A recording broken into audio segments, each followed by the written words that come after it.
นี่ก็เป็นภาพบริเวณหนองทุ่งมนอำเภอเจริญศิลป์นะมงนี้เป็นสถานที่มีมงเดียวเลยหนองทุ่งมนใกล้ๆกับโรงพยาบาลเจริญศิลป์อาจจะคำผสมมาคู่ปีแล้วปีนี้ก็ได้มาคือเก่าแล้วมาภาพบรรยากาศในบริเวณหนองทุ่งมนอำเภอเจริญศิลป์นะตอนเช้าตอนสายเมื่อนี้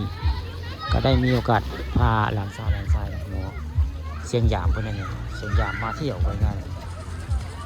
เสียงยามเสียงยะได้มาเที่ยวนำได้มารับลูกสาวมื่อนี้ก็เลยได้เพิ่นมาเป็นคู่มื่อนี้พี่น้องนี่มาเป็นคู่ได้ก็เลยได้มา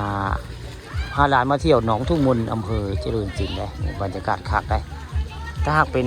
พญาตะโงอยอำเภอตะโงอยแต่เฮ็ดแบบอย่างของพระเจ้าแต่ละคักพี่น้องนี่เป็นสถานที่ท่องเที่ยวของตะโงอยเลยแหละนี่ถ้ามีแบบนี้อยากได้แบบนี้นอนนี่ถ้าเป็นไปได้ตะโงอยเฮาก็เฮ็ดแบบนี้แต่ละคักพี่น้องนี่ผู้ค้ามาเห็นสถานที่ท่องเที่ยวของชาวอำเภอเจริญศิลป์และคักทะเลพระเจ้าเฮ็ดแบบนี้ตะโงอยก็พญาตะโงอยกับด้านหน้าพญาตะโงอยเอาแบบนี้มาลงกับแต่ละคักน่าท่องเที่ยวแต่ละมาเที่ยวพี่น้องนี่เป็นไปได้นี่ปาฐานมาชมมาเห็นแล้วโอ้คักได้เป็นความสำคัญของนักท่องเที่ยวจูงใจให้คนมาเที่ยวไว้ง่ายนี่แต่ตะโงอยเป็นน้ำไหลได้พี่น้องเป็นน้ำไหลแล้วก็ชิคักวันนี้ว่าง่ายตะโงอยมันเป็นที่เล่นขึ้นเล่นลงโมไซค์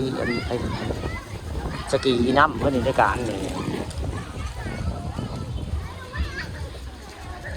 น้ำกระเบิกได้ตะโงอยเนาะพี่น้องกันตะโงอยกระเบิกได้ผู้ข้ามาถ่ายคลิปอยู่เจริญศิลป์แต่เพราะว่าพื้นตะโงอยพี่น้องยังให้ตะโงอยเอาแบบอย่างของอำเภอเจริญศิลป์นี่พี่น้องนี่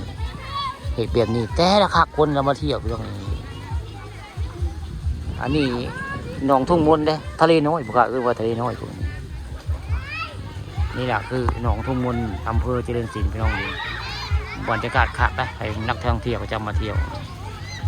ทิวทัศน์สวยงามพี่น้องนี่ผู้ข้ามาคู่ปีนะอำเภอเจริญศิลป์